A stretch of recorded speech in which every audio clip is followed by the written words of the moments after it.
gücü, qüdrəti yoxdursa, o yararlana bilməyəcək, istifadə edə bilməyəcək. Elə bir həyat tərzi təlqin eləyir insanlara həmin o qərb mədəniyyəti ki, insanı zəiflədir, insanı gücünü azaldır və sonra deyir, sən azadsan. Meyidin azad olmağının nə mənası var? Meyid dura bilmir ki, hərəkət eləsin harasa. Azadlıq onda dəyər tapır ki, qüdrətli insana verilsin. Azadlıqdan istifadə eləyib qüdrətlənsin, güclənsin. Ləzzətin çoxalması üçün güc, qüdrət lazımdır. Güclü şəxsiyyət olsun, daha çox ləzzət ala bilirsən. Bilirsiniz, dedim axı, ruhun tutumu gərək böyüsün ki, çox ləzzət qəbul eləsin. Ruhu bir qab kimi təsəvvür eləyin. Bir var kiçik qabdır, bir var qab böyüdür. Qabın həcmi böyüdükcə qəbul elədiyi suyun da tutaq ki, həcmi böyüyür. Ruh da gərək böyüsün ki, daha keyfiyyətli ləzzətləri qəbul eləmək gücündə olsun. Bunun üçünsə insana qüdrət lazımdır. Mənəvi qüdrət lazımdır. Azadlıq ki, bu qədər onun haqqında danışılır, qüdrət və ləzzətə çatmaq üçün lazımdır. Yoxsa azadlıq insan üçün bir acıya çevrilir. Qüdrətsiz, mənəvi gücü olmayan insanlara azadlıq verirsənsə, azadlıq onların əleyhinə işləməyə başlayır.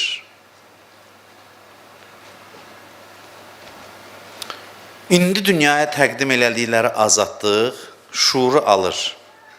Şuuru insanın əlindən alır. Gücünü alır. Ləzzəti alır, ondan sonra deyir ki, sən azadsan. Əvəzində azadam. Bu azadlıq nəyin bahasına başa gəldi? Bütün insani gücümü itirməyin bahasına.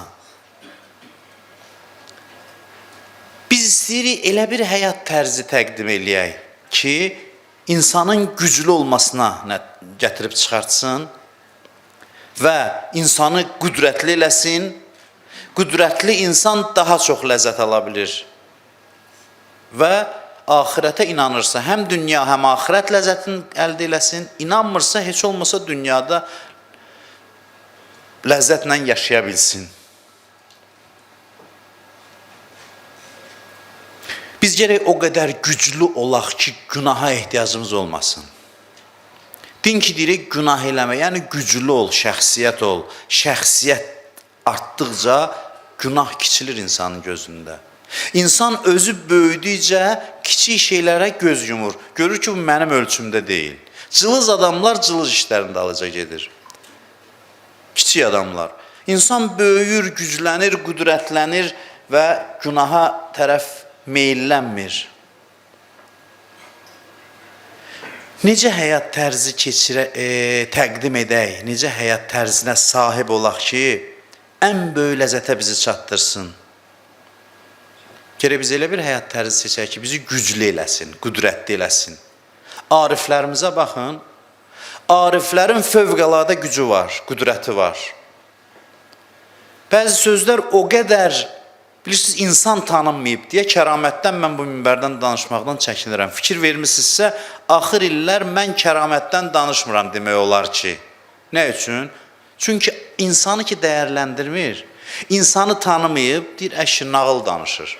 Bilirsiniz, niyə görə deyir, nağıl danışır? Çünki bilmir insan nəyə qadirdir. Potensialını düzgün dəyərləndirsə, deyər, hələ bu kiçik məsələdir insan üçün. O ki, deyir, məsələn, teyyül ərz elədi, bir anın içində böyük məsafəni qət elədi. Nələr var ariflərin həyatında ki, onu danışmağa mən çəkinirəm. Çünki bu bəşəriyyət o qədər zəifliyib insanlıq. İnsanın potensialını qiymətləndirə bilmir deyə kəramət ona çatmır, anlaya bilmir. Başa düşə bilmir. Ariflər aləmə hakimdir. Bir işarələri ilə aləmi alt-üst eləyirlər. Hadisələrin gedişatını dəyişirlər. Bu insanın gücüdür, qüdrətidir. İnsanın potensialı var buna.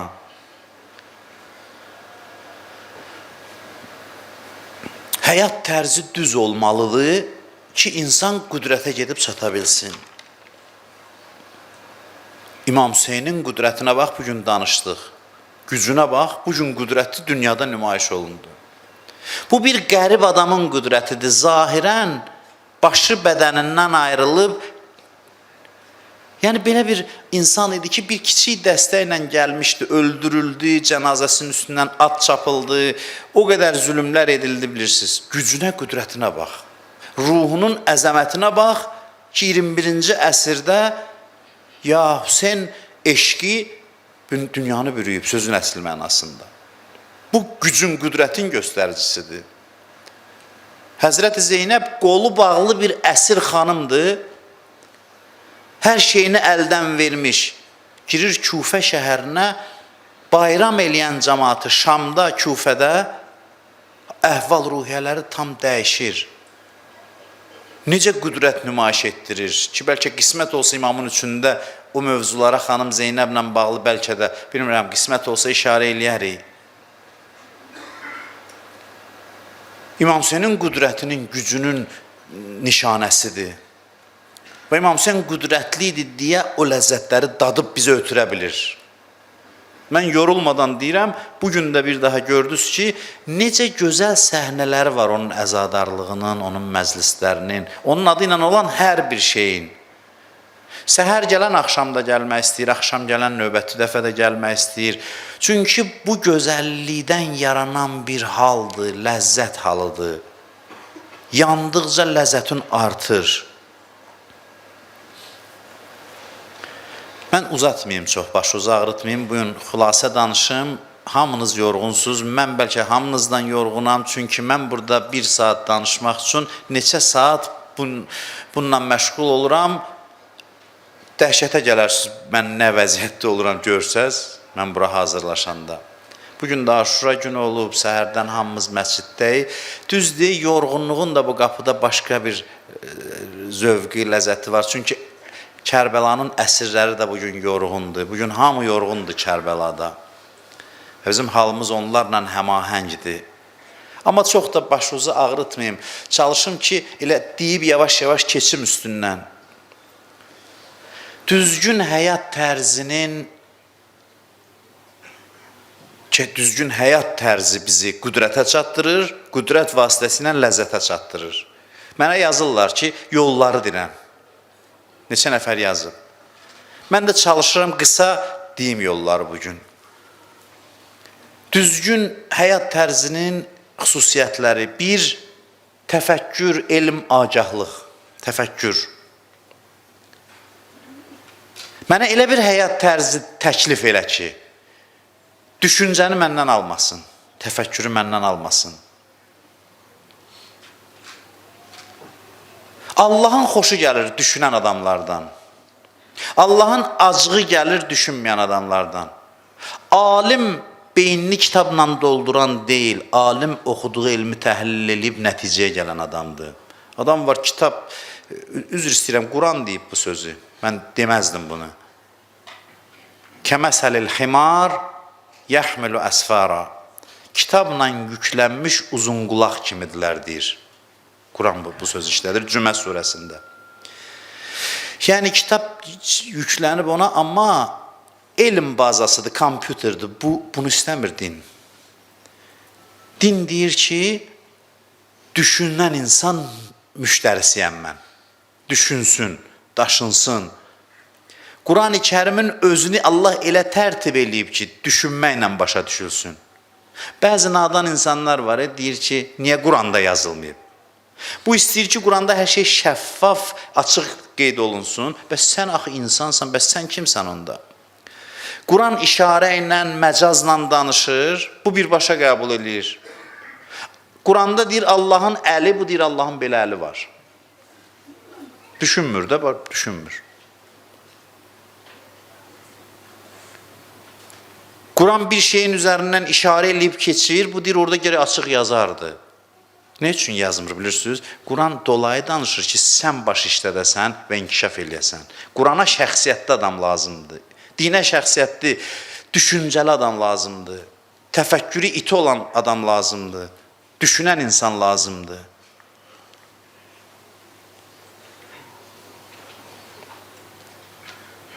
Yoxsa ondan bundan eşitdiyini təkrarlayır.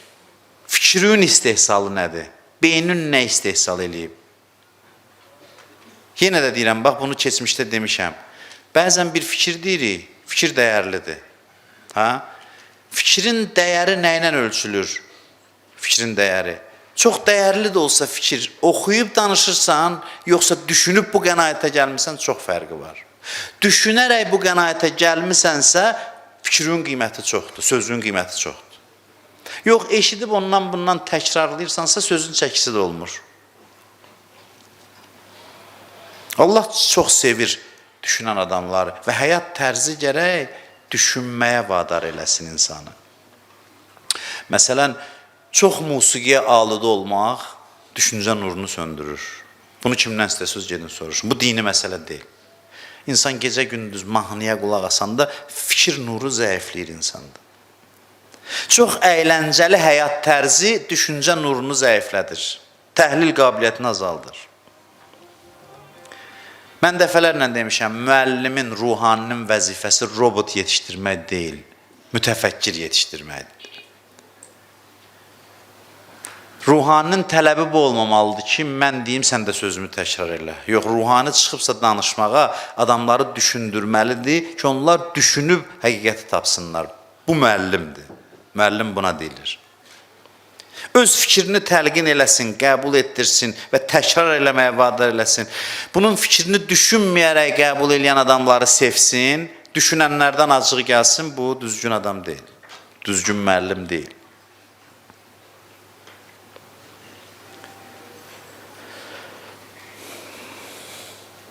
Gəldi Peyğəmbərə bir yaxşılıq eləmişdi bir nəfər. Bunu danışmışam sizə, eşitmişsiniz. Yenə də söz gəlir mövzuya uyğun deyirəm sizə. Bir yaxşılıq eləmişdi. Peyğəmbər dedi ki, nə istəsən istə məndən. Nə istəsən istə. Dedi, yox, qoyun düşünüm. Təsəvvür eləyin, Peyğəmbər bizə deyir ki, nə istəsən zaminən verəcəm. Nə istəyərsən, öz ürəyində deyə bilərsən. Dedi ki, icazə verin düşünüm. Getdi, bir müddət sonra gəldi, dedi, düşündüm. Nə istəyirsən? İstəyirəm, cənnətdə sizin yanınızda olun. Yaxşı ki, vaxt aldı düşünməyə. Peyğəmbər soruşdu ki, özün düşündün, yoxsa kimsə sənə dedi? Deməli, fərqi var. Kimsə dedi, əzbərləyib, gəlib burada təkrar elədinsə, o qədər qiyməti yoxdur bu istəyin. Şərti var ki, düşünüb bu nəticəyə gəldim, deyir, özüm düşündüm. Deyir, onda izah elə, necə düşündün ki, bunu istədin? Deyir, oturdum, hesabladım. Peyğəmbər bir dəfə mənə deyib, nə istəsən verəcəm. Dünya neyməti istəsən Peyğəmbərdən, bitib qutaracaq. Cənnət istəsəm, gəl elə bir cənnət istəyim ki, sən ya Rəsulallah, yaradılışın ən üstünü, sən Allahın ən əzizisən. Allah ən xüsusi neymətlərini sənə verəcək. Düşündüm ki, mən də elə sənin yanında olum, sənin süfrəndə oturum, həm səninlə bir yerdə olum, həm də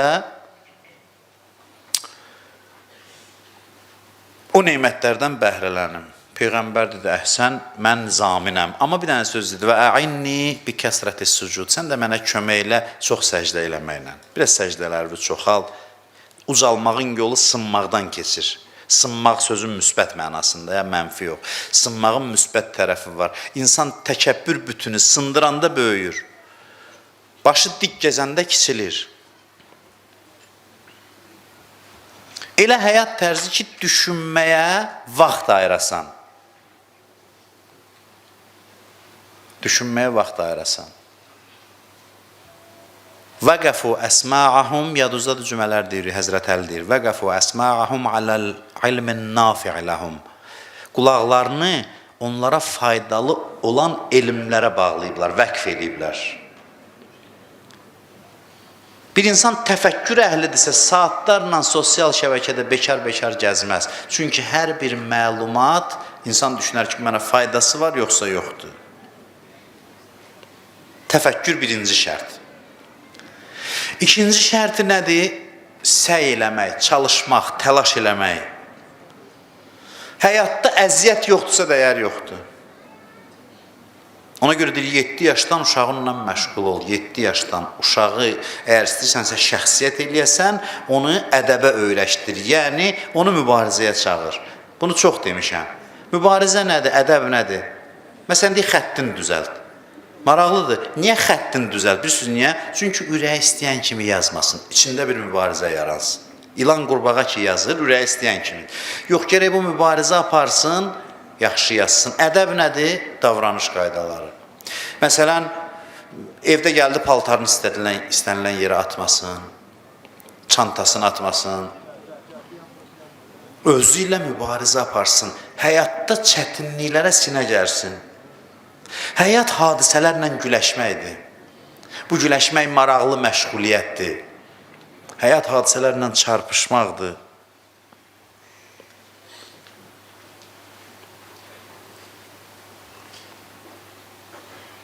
Günümüz mübarizə ilə başlayır, sübh namazıdır. Yuxu ilə mübarizə. Çətinlik o çətinlik yox, məndən asılı deyil. Yox, çətinliyin ağuşuna gedəsən, çətinliyin qəlbinə gedəsən, özün qarşılayasan. Bugün nə qədər əziyyət çəkmirsən, o gün sənin qazancındır, həmin gün. Bir idarəçisən, müdürsən, İmam Baqir əleyhissalam buyurur ki, mənim işçilərimin içində elələri var ki, məni incidirlər, mən onlara səbr eləməklə Allaha yaxınlaşıram. İnsanların xüsusiyyətlərinə dözmək, səbr eləmək, ailədə ziddiyyətlərə səbr eləmək, bunların hamısını keçmişdə danışmışam deyə deyəmirəm. Rahat tələblikdə əzab var. Bir adam çox rahat tələbdirsə, axırda narahat eləyəcək bu rahat tələblik. Bütün günü oturaq həyat tərzi sürən insan, axırda belə ağrıyacaq, başqa min cür xəstəlik tapacaq. Odur ki, özünü zəhmətə verəsən. Bu, qüdrəti artıran həyat tərzidir. İdman. Hansı idman? Təkcə əyləncəli idman yox. Futbol yaxşıdır, cavanlar oynayır, çox gözəl. Amma məsələn, futbol olmadan hərəkət eləmək. Çünki cazibəsi olmasın, mübarizə olsun. Futbolda cazibə mübarizəyə qələbə çalır. Həmin miqdarda qaçsa, əyləncəli oyun olmasa, bu qaçmaz heç vaxt, o qədər. Amma futbolun əyləncəsi, burada mübarizə azalır. Özünlə mübarizə aparasan. Bir-birimizin evinə gedəndə uşaq gəlir, o saat deyir, qiymətin neçədir? Səhv sualdır bu. Uşaqdan soruş ki, yeri özün yığışdırırsan. Uşaqdan soruş ki, idman eləyirsən. Uşaqdan soruş, məsələn, paltarı özün yuyursan da paltar indi maşında yuyulur, məsələn. Uşaq görsün ki, 5 dənə, 10 dənə qohum bizə gəlir, məndən sual soruşur ki, həyat tərzim haqqında soruşur ki, yeri yığışdırırsan falan. Yoxsa qiymətin neçədir? Çünki bilirsiniz necədir? Bəzən qiymət almaq hünər deyil. Ona görə ki, çox adam öz içində olan istedadlara uyğun fənləri seçir, zəhmətsiz qazanır. Məsələn, birinin humanitar fənlərə meyli var, bacarığı var, istedadı var, humanitar fənlərdən yaxşı qiymət alır. Birinin texnikiyə var, ondan yaxşı qiymət alır. Amma texniki fənnə istedadı olan uşağı vadar eləyəsən, humanitar fəndən yaxşı qiymət alsın, bu göstəricidir. Çünki özü ilə mübarizə apardı. Hər nəticə istedadımıza uyğun olmamalıdır. Bəzən istedadı yaratmalıyıq. İstedadı yaratmalıyıq.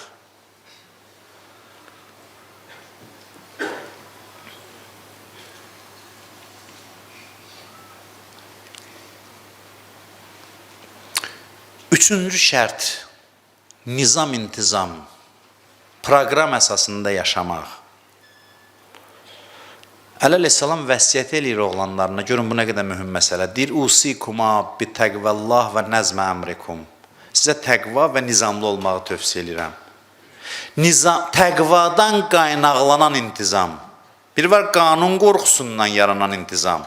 İşdən çıxardarlar, işə vaxtında gedim. Biri də var ki, içində şəxsiyyətin imkan vermir ki, sən o qaydanı pozasan. Təqvadan gələn intizam. Proqram əsasında. İndi evlər dəyişib. Mən bunu danışıram, özüm də xəcalət çəkirəm, çünki hamımız beləyik. Evlərdə yuxudan durmaq vaxtı yoxdur indi. Xüsusilə tətil vaxtı. Kim haçanacan istəyir, yatır. Yemək vaxtı yoxdur, qabaq var idi. Bu nizamdır, həyatın nizamıdır, yoxdur indi. Ailələr səhər, günorta, axşam bir yerdə şam, nahar, səhər yeməyi yeyərdilər. Bu çox mühüm məsələlərdir.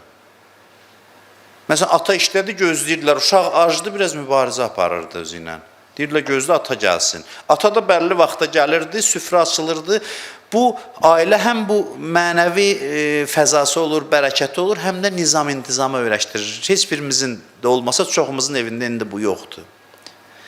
İndi işlə bağlı ola bilər başqa, amma yoxdur da uşağın durmaq vaxtı, yatmaq vaxtı, yemək vaxtı, ailənin ümumiyyətlə. Ailədə heç bir qayda, qanun yoxdur.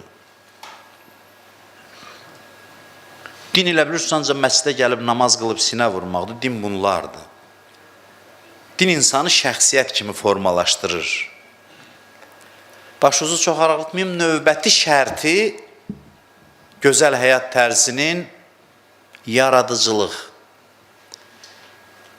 Əlində olanları artırmaq. Mənəviyyatı artırmaq, malını artırmaq, elmini artırmaq. Nəsə istehsal eləyəsən, istehsal artırasan. Mən bunu çox sizə demişəm, amma bunu burada da deyəcəm. Məsələn, deyirik ki, yaxşı adamdır, yalan danışmır, əl açıqdır, məsələn, rəftarı yumuşaqdır. Amma Allah belə qiymət vermir. Allah deyir, de görüm, bu yalan danışmır, bu zəhmət çəkib bu xüsusiyyət əldə edib, yoxsa ata-anadan irs alıb, genetik olaraq mənimsəyib, atadan, anadan irs olaraq. Ailə var, hamı elə gülür bir-birinin üzünə. Ailə var, hamı əl açıqdır. Bu da ata-anasından zəhmət çəkmədən o xasiyyət ona ötürülüb. Allah qatında qiymət verəndə deyir, nəyi yaradıb? Bu təbiətən xəsis idisə, mübarizə apardı, oldu əl açıq, bunun qiyməti çoxdur. Xəsis adamın çevrilib səxavətli olması Allah qatında daha... Çünki bu mübarizə apardı. Allah qiyamət tərəzisi deyilir ki, orada məsələn biz burada soğan, kartoşka çəkdiyimiz tərəzilərdən deyil, mizanlar var, qiyamətdə ölçülər var. 2 nəfər eyni işi görüb.